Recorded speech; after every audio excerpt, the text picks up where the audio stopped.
اللہ اللہ اللہ۔ بسم اللہ الرحمن الرحیم۔ قرآن اردو کے ساتھ ڈاکٹر علی عمران حاضر ہے۔ ناظرین، آج میں آپ کو نماز میں پڑھے جانے والے تشہد اور درود کا ترجمہ سکھاؤں گا۔ دیکھیں، لفظ اشہدو ہے جس میں اردو مفہوم شہادت ہے، یعنی گواہی۔ پھر حرف ان ہے، اس کا ترجمہ ہوگا کہ۔ اس کے بعد لا کا ترجمہ ہوگا نہیں، جیسے لامحدود۔ پھر لفظ الہ ہے، اس میں اردو مفہوم الہ ہے۔ اس کے بعد اللہ ہے، یعنی سوائے۔ پھر لفظ اللہ ہے جو اردو میں یہی فہم رکھتا ہے۔ پھر حرف واو ہے، جیسے شعر و شاعری یعنی اور۔ اس کے بعد حرف انا ہے، جس کا ترجمہ ہوگا بے شک۔ پھر محمد ہے، یہ رسول اللہ صلی اللہ علیہ وسلم کا نام مبارک ہے۔ پھر لفظ عبدہ ہے، جس میں اردو فہم عبد ہے، یعنی غلامی۔ اس کے بعد رسولہ ہے، جس میں اردو فہم رسول ہے۔ اس کے بعد درود شریف ہے۔ دیکھیں، لفظ اللہم میں اردو فہم اے اللہ ہے۔ اس کے بعد لفظ صل ہے، جس میں اردو لفظ صلاۃ ہے۔ پھر حرف اللہ کا ترجمہ ہوگا پر، جیسے السلام علیکم، تم پر سلام ہو۔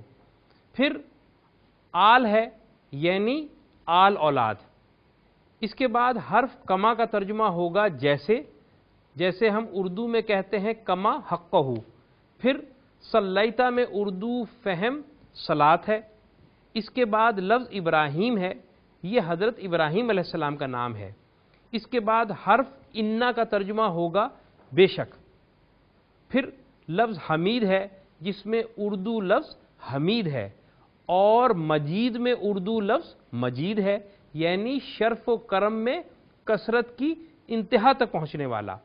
ناظرین، آپ نے دیکھا کہ سوائے حروف ان، انا اور انا کے تمام الفاظ و حروف اردو فہم رکھتے ہیں۔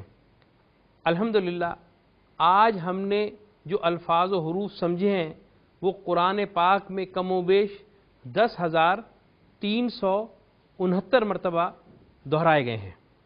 دیکھیں، اشہد، عبدہ، رسولہ، صلیتا اور انکا کے ساتھ سرخ یا سبز رنگ کی علامات جڑی ہیں۔ یہ پروناؤنز ہیں، یہ ضمائر ہیں، جیسے میں، تم، ہم اور وہ وغیرہ۔ جو الفاظ کے ساتھ 6 علامات الف، ت، نون، یہ، کاف اور ہے کی شکل میں جڑی ہوتی ہیں۔ میں نے پہلی 4 علامات الف، ت، نون اور یہ کو جوڑ کر ایک سبق بنایا ہے اتنی۔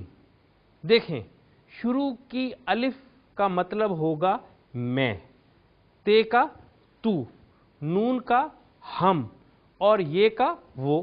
جیسے ادخلو، میں داخل ہوتا ہوں، تدخلو، تو داخل ہوتا ہے، ندخلو، ہم داخل ہوتے ہیں، اور یدخلو، وہ داخل ہوتا ہے۔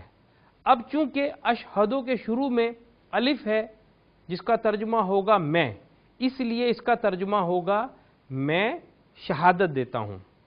لیکن یہ بات بھی یاد رکھیں کہ شروع کے الف کے فوراً بعد یا آخری حرف پر اگر ساکن ہو تو اب یہ حکم بن جائے گا، جیسے ادخل، تو داخل ہو۔ اس طرح دیکھیں کہ سل کے شروع میں الف کی علامت تو نہیں ہے، لیکن دوسرے حرف لام پر ساکن کی علامت ہے، جس کی وجہ سے یہ حکم بن گیا، اور اس کا ترجمہ ہوگا تو صلاۃ بھیج۔ اسی طرح لفظ کے آخر میں زبر یا الف ہو تو اس کا ترجمہ ہوگا وہ، جیسے دخلا، وہ داخل ہوا، اور دخلو، وہ داخل ہوئے۔ پھر تے زبر تا کا ترجمہ ہوگا تو، جیسے دخلتا، تو داخل ہوا، اور نون الف نا کا ترجمہ ہوگا ہم یا ہمارا، جیسے دخلنا، ہم داخل ہوئے، ربنا، ہمارا رب۔ اور یا ہو تو اس کا ترجمہ ہوگا میری، جیسے ربی میرا رب۔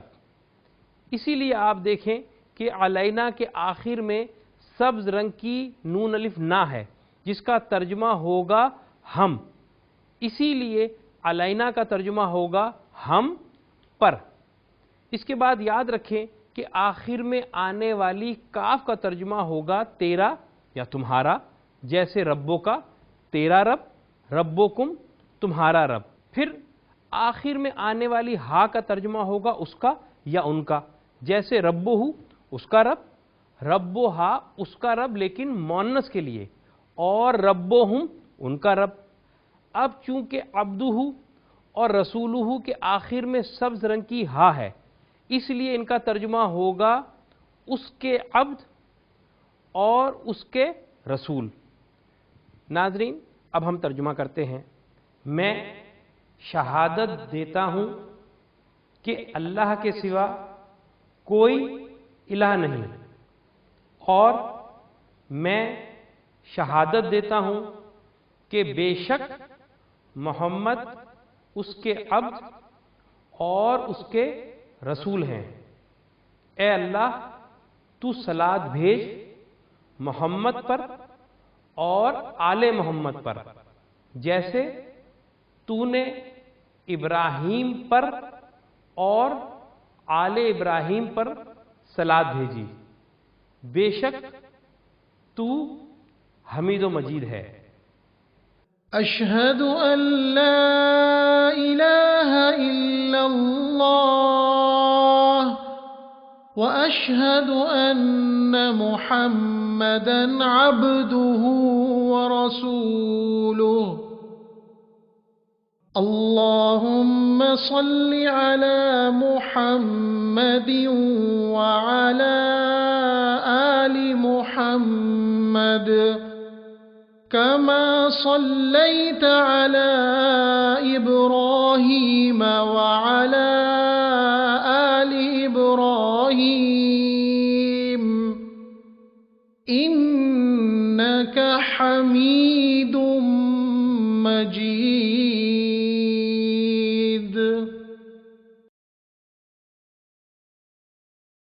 ناظرین، اسی طرح آپ کسی بھی آیت کا ترجمہ بآسانی کر سکتے ہیں، ضرور کیجیے گا۔